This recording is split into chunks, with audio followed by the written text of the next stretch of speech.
My first lesson in physics, force, velocity, speed, it came when I was 4 years old. When your dad hits you with a certain degree of force, you end up on the floor really hard. My dad was a World War II vet, ended up on a B-17 as a bombardier. He was shot down over Germany on his 13th mission, landed on a rock and broke his leg in 9 places.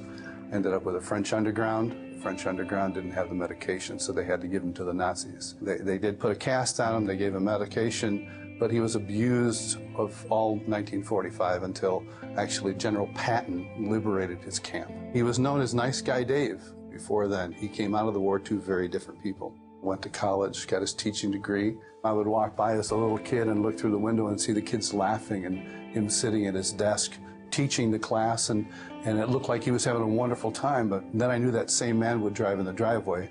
I'd hear the car door slam, and then I knew I was in trouble for something I hadn't even done. I became the brunt of his anger and abuse that he could not show in school. We're living with my grandmother, and I'm in the kitchen being disciplined, and I'm literally flying across the kitchen, hit the wall just as my mom came back in from shopping. And it was at that point she said, okay, she finally saw something happen. And she took the 3 kids away. We moved an hour away. Life became very different. It was a loving home.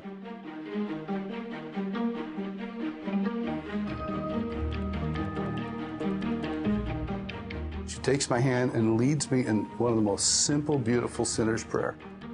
And I just prayed and I agreed with everything she said.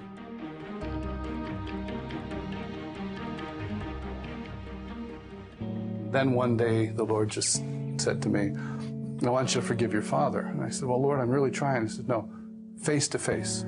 And that's when it got really real. It was July 4th, 1982.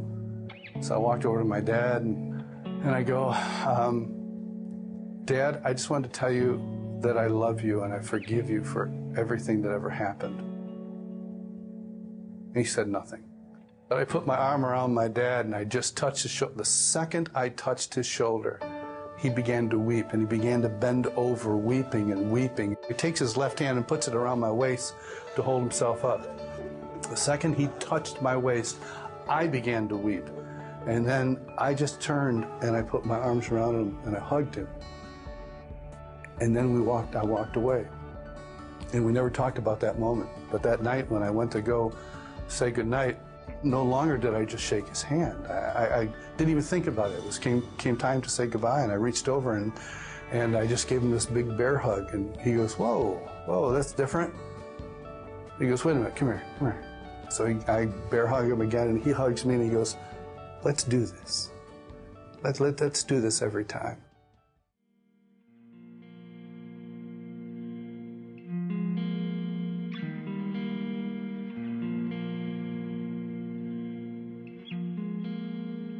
The doctor, the attending, physician, the resident, the anesthesiologist, they're all surrounding his little bed. I just kind of lean over, grab his hand like this, and I go, love you, Dad.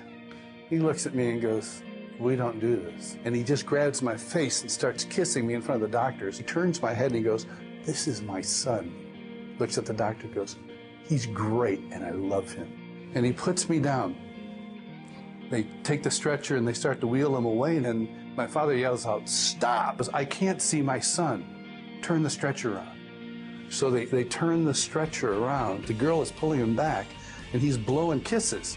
My eyes start to fill up with tears. So I blow him kisses, he blows me kisses, and he takes his finger like this and begins to kiss his finger, and then kisses the other one, and then starts shooting. They pull him in the elevator, and the door starts to close, and I watch my dad lean with the door. As the door is leaning, he leans over the edge.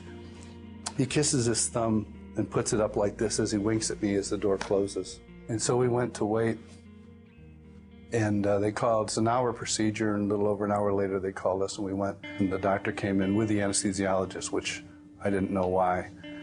And he just said, I am very sorry to tell you that Mr. Dupre died on the table. In the middle of crying myself, All I could tell, every time I closed my eyes, I saw him kissing me. Every time I closed my eyes, I saw him holding my head and pointing at my face. I'm so proud of him. And that image has never left me. Every day I am convinced beyond the shadow of a doubt that's how my Papa sees me. Not just my earthly father, my heavenly Father. He smiles, he points at me. He turns to Michael the Archangel, that's my boy. I love this kid, I love him. I know that my God he's crazy about me. I'm his boy, I'm his loved one, and I don't have to do anything to prove it. My life is not a life of proving something. It's a life of living out of peace because I'm already loved.